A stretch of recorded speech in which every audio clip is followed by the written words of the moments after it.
Evelyn moved into the Ashmore estate with the kind of excitement only someone chasing a new beginning can carry. She didn't care that the mansion had been empty for over 30 years or that the last known resident had vanished without a trace. She simply saw opportunity in its grand halls and dusty chandeliers, the kind of place where forgotten dreams might be revived. But from the very first night, she noticed the room. It didn't appear on the floor plans, nor did the real estate agent mention it, but it was there, at the end of the east corridor, its door always slightly ajar, like it was waiting for her. She tried to ignore it, telling herself she must have miscounted the rooms, but the door never stayed shut, even after she latched it. Even after she nailed it shut, every morning it would hang open again, revealing nothing but shadows and silence. She started hearing faint breathing from inside, soft at first, like the rustle of cloth, then louder, raspy and unnatural. She told herself it was the wind, an old drafty house playing tricks, but deep down she knew it wasn't. Then the dreams came, always the same. She was standing in the hallway, watching the door open slowly, and a voice from within called her name in a tone that bled hunger, not affection. She would wake up cold, drenched in sweat, sometimes standing by the door with her hand on the knob and no memory of how she got there. The hallway began to shift subtly. The wallpaper near the room peeled faster than anywhere else. The floorboards groaned even without pressure, and the air near the door was always colder, as if something behind it was breathing ice. One night, she tried filming it with her phone, left the camera recording all night from the hallway across.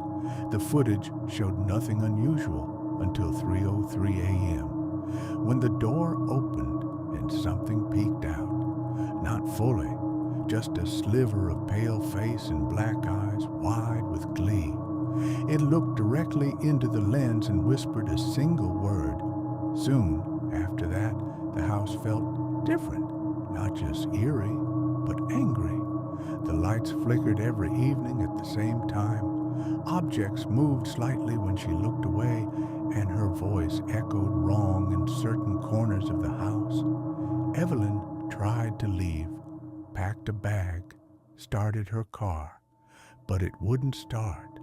The road out of the estate looped endlessly, no matter which turn she took. She always came back to the front gate. Her phone lost signal completely, and even her watch began to tick backwards at times. The room wanted her, not just her attention, but her presence, her soul, her fear. She decided to face it once and for all, tired of hiding, tired of being prey. She entered the hallway at midnight with a flashlight and the courage she barely believed in. The door was wide open. Inside the room was an unnatural stillness. No furniture, no windows, just pitch black walls that pulsed like lungs.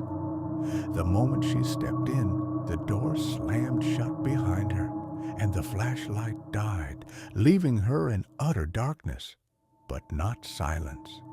A voice whispered to her again, not from one direction, but from all around. It spoke in riddles and memories. It told her things about her childhood no one could have known, about the pain she buried, about the guilt she carried, and it fed on it. She felt her skin grow cold, her breath catch, and her body weaken. The floor beneath her began to sink as if she were being swallowed. She screamed, clawed at the walls, but they were alive and slick and cold. Then light, just a flicker, came from her palm, where her skin now bore a strange symbol etched like a brand.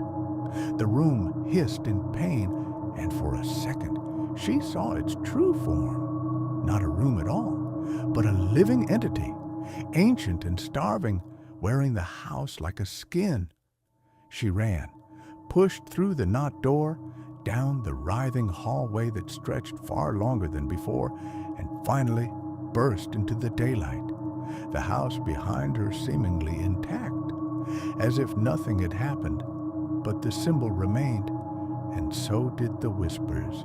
No matter how far she went, she still heard the breathing at night, still dreamed of walls that closed in and doors that led nowhere, because the hollow room was not a place, but a curse. And once you entered, part of you never left.